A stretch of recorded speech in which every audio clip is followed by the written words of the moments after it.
मैं शुरुआत करना चाहूंगा ईशान त्यागी जी आपसे।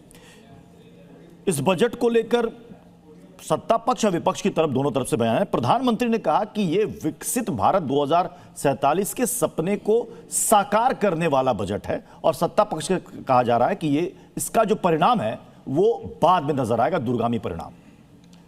प्रत्युष जी, सबसे पहले तो सभी पैनलिस्ट को और आपके व्यूअर्स को मेरा नमस्कार। देखिए प्रत्युष जी, मैं आप भी सोच रहे होंगे मैं आज कैसे सराहना से शुरू कर रहा हूं मोदी सरकार की, विपक्ष में रहते हुए। एक सराहना मैं करना चाहूंगा मोदी सरकार की, और आप मतलब खास तौर पे मोदी जी की। प्रधानमंत्री मोदी जी हेडलाइंस मैनेजमेंट में बहुत माहिर हैं, बड़ी बड़ी हेडलाइन। मैं इस बजट को आप 3 लाइनों में, गिने चुने 6 शब्दों में इसको मैं समराइज कर देता हूं। मीठी हेडलाइन, फीका बजट और कड़वा रिएक्शन। आपने देखा बड़ी बड़ी हेडलाइन आती हैं, 2047, कभी विकसित भारत, कभी अमृतकाल, और अब आया है कर्तव्य।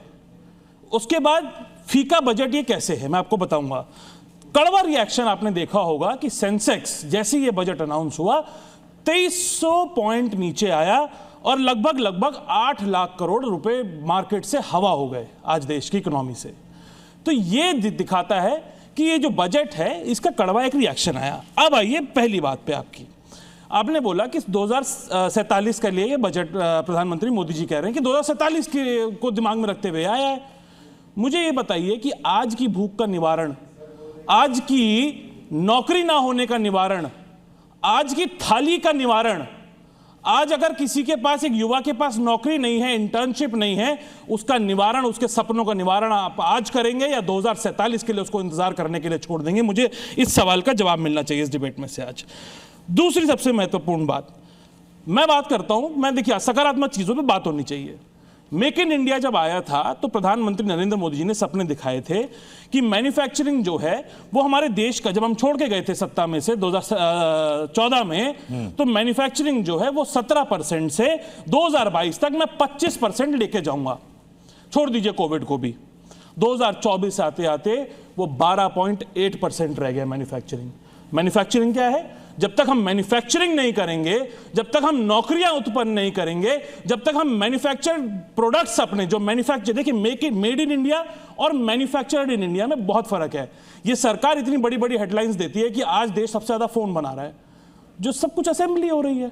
It is made in India, it is not manufactured in India, क्योंकि आज भी जो चिप्स हैं उसकी, आज भी जो उसके कंपोनेंट्स हैं वो हमें इंपोर्ट करने पड़ रहे हैं और यहाँ पे असेंबल करके उसको हम आगे भेजने का काम कर रहे हैं। और ज्यादातर एक्सपोर्ट्स जो है हमारे देश के वो सर्विस इंडस्ट्री से आ रहे हैं। वो गुड्स एंड जो गुड्स की सप्लाई है वो हम आज भी एक्सपोर्ट नहीं कर रहे हैं।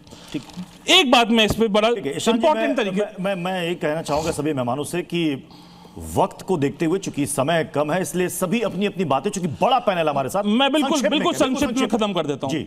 आज जो की सेक्टर्स हैं उनमें जो फंड कट किया है, मैं आपको एक बार उस पर एक बार मैं चाहता हूं कि आपके व्यूअर्स को समझ आए। इंटर्नशिप योजना ये पिछली बार लेकर आए थे, 10,800 करोड़ का आवंटन किया था, आज वो 526 करोड़ रह गया है, 95% कट हो गया।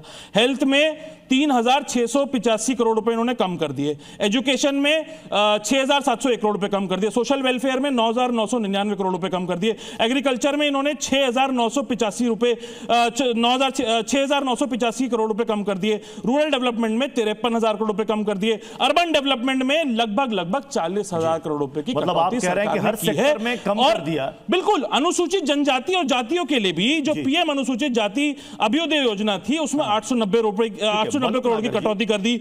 PM young achiever scholarship for OBC, EBC and DNT में 690 करोड़ की कटौती कर दी। तो ये जो बजट है, एक मिनट बस आखिरी में संक्षिप्त में खत्म कर दे रहा हूं अपनी बात को। ये जो बजट है ये सरकार का एक्सपेंडिचर कम कर करके अपने को सिर्फ एक थोथा, जो एक बाजा है, थोता जना बाजे घना, वो वाली बात है। मलुक नागर जी, मतलब इनके कहने का मतलब ये है कि 2047 के सपने को आप दिखा रहे हैं, लेकिन वर्तमान के समय में जो हमारे सामने परेशानियां या संकट हैं उसका कोई निवारण इस बजट में इनको नहीं दिख रहा। देखिए, पिछले कितने ही महीनों से यूएस के साथ भी जो टैरिफ वाला साइन नहीं हुआ, वो किसान, मछुआरे, पशुपालक आदि को ध्यान में रखते हुए यूरोप संघ के साथ हुआ, किसानों का पहले ध्यान रखा। तो 2047 में अगर डेवलप्ड कंट्री देखना है और पूरे वर्ल्ड में देश की इकोनॉमी को नंबर 1 और नंबर 2 पे देखना है तो आज तो कुछ चीज़ों को समझना पड़ेगा।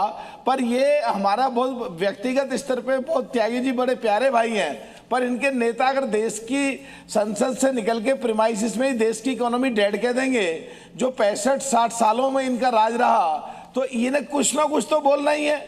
आज की तारीख में किसानों की तरफ जो ध्यान दिया है, हेल्थ की तरफ जो ध्यान दिया है, आने वाले समय में बढ़िया खाना देश में होगा, बढ़िया सेहत ठीक होगी तो लोग दब के काम करेंगे, उस तरफ जो फोकस करा है। और आने वाले समय के लिए 2047 के समय डेवलपिंग कंट्री को डेवलप्ड कंट्री जब होंगे और विश्व के टॉप पे ये क्या देखना नहीं चाहते, जो मनमोहन सिंह 2004 से 2014 तक की सरकार में कहते थे कि हम देश की इकोनॉमी चौथी 2040 में करेंगे, हम लोगों ने 2025 में कर दी, फिर भी इनको दिखता है कि खोखला है, ये केवल हेडलाइन बनाते हैं। तो फिर तो कहीं ना कहीं देखने में फर्क है, प्रोफेसर विनीत सोचने में फर्क है। क्योंकि विपक्ष की तरफ से कई सारे प्रोफेसर विनीत आए हैं रिएक्शंस। राहुल गांधी कह रहे हैं युवाओं के लिए नौकरी नहीं, किसान नाराज है, घरेलू बचत में भारी गिरावट। अखिलेश यादव कह रहे हैं नौकरी नहीं है, रोजगार नहीं है, बस सपने दिखाने वाला ये बजट है। प्रत्युष भाई नमस्कार करते हुए गुड इवनिंग। भाई विपक्ष से आशा क्या कर सकते हैं आप? ये बिल्कुल ये निगेटिव विपक्ष है। अभी कांग्रेस के प्रतिनिधि कह रहे थे कि यहां पे पैसे कम कर दिया गया, यहां कर दिया गया। आपने ये नहीं बताया कि कैपेक्स में 9% बढ़ा दिया गया है, डिफेंस में 24% बढ़ा दिया गया है, जो सनराइज इंडस्ट्री है उसके लिए अलग से पैसा का प्रावधान किया गया है, एआई क्लाउड कंप्यूटिंग के लिए अलग से प्रावधान किया गया है।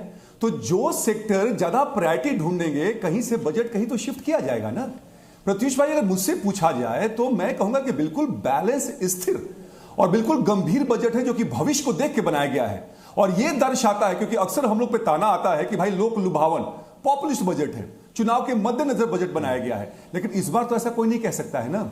यह दर्शाता है कि सरकार कितनी गंभीर है और जनता में कितना उसका प्रति विश्वास है। इसीलिए जब हमने बात किया है कैपेक्स की बात कर लीजिए, इंफ्रास्ट्रक्चर बढ़ेगा तो स्वाभाविक है रोजगार बढ़ेंगे, इंफ्रास्ट्रक्चर डेवलपमेंट होगा। इसके अलावा एमएसएमई सेक्टर की बात कर लीजिए, महिलाओं की बात कर लीजिए, we haven't left any sector. सब सेक्टर में जिसको कहते हैं ना कि समावेशी विकास और इंक्लूसिव ग्रोथ की बात की जा रही है। तो प्रत्युष भाई विपक्ष से तो हमें कोई भी अपेक्षा नहीं है, लेकिन अगर आम जन से पूछे, आपसे पूछे, तो मुझे लगता है कि बहुत ही स्टेबल और बहुत ही प्रोग्रेसिव बजट है।